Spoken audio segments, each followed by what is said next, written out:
Hi, this is Sarah, and this video is designed to give an overview of the difference between modernity and postmodernity. So this could be useful as a recap, but it could also be useful if you are just getting into the understanding between modernity and postmodernity. So the key difference is that modernity is an actual era in history. And that was from the 14th century onwards. So we had this kind of period, this like Renaissance and period of Enlightenment, where we started to move towards scientific thought and away from what was kind of referred to as that enchanted garden and sort of more mythical beliefs and things, and we started to move towards rational thought and things having to be explained and proven.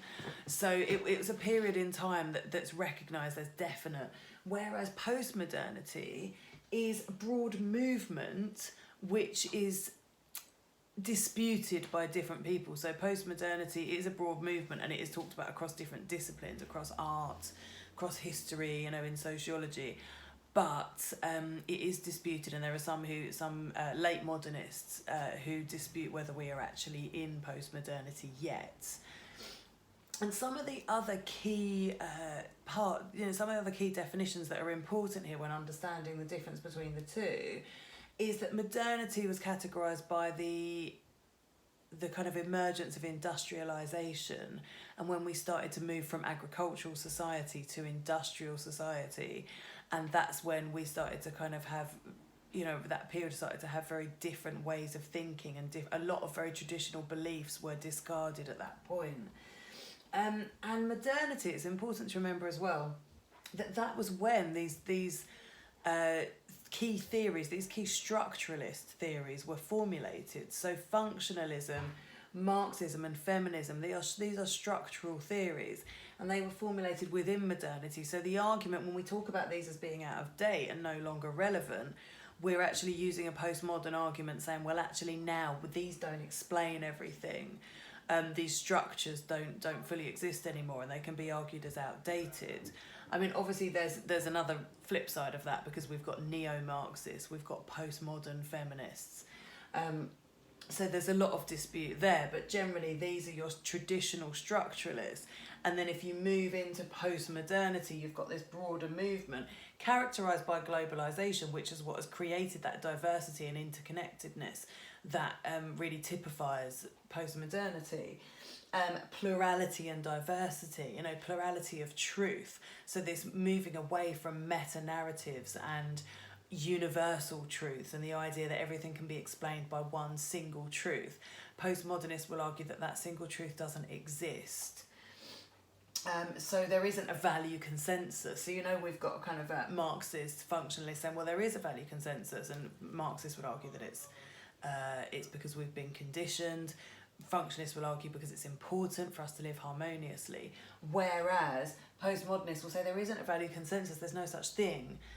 Because actually life, postmodern life is all about, and society is all about choice.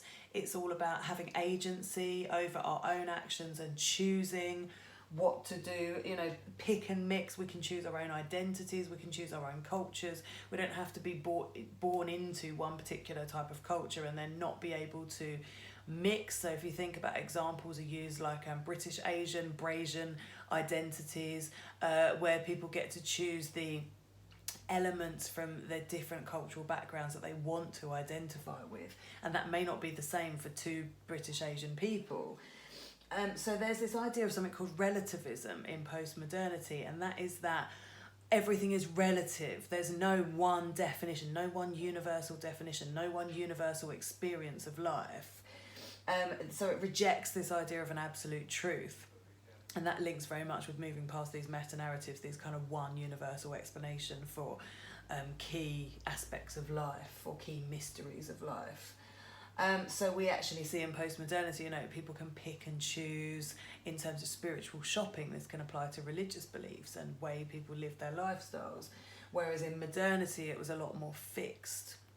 And there was a lot less diversity within countries, so people would be born into kind of religious beliefs, and that was very much accepted without any scientific or rational thought needed, you know, and religion played a much bigger part in people's lives in this time. So you would go to your religious leaders if you were sick, whereas now we'd go to hospital. You would go to your religious leaders for financial advice, whereas now we may go to, you know, financial advisors, and there are separate professionals for those. So religion played a much bigger part here. Obviously this has affected families in how we experience you know, the diversity of family structures, whereas there was more of a kind of, you know, one expected structure of families and the kind of patriarchal bloodline and very traditional beliefs and traditional ways of living together. So postmodernity and movement, modernity and era in history. It's argued that we're in late modernity, not post-modernity by some, so by Giddens, Anthony Giddens, by Ulrich Beck, arguments that we're not in post-modernity. However, Baudrillard, Lyotard, Judith Stacey, they are absolutely convinced, you know, their work is based on us being in post-modernity. So that should provide you with a basic overview between modernity and post-modernity. Thank you.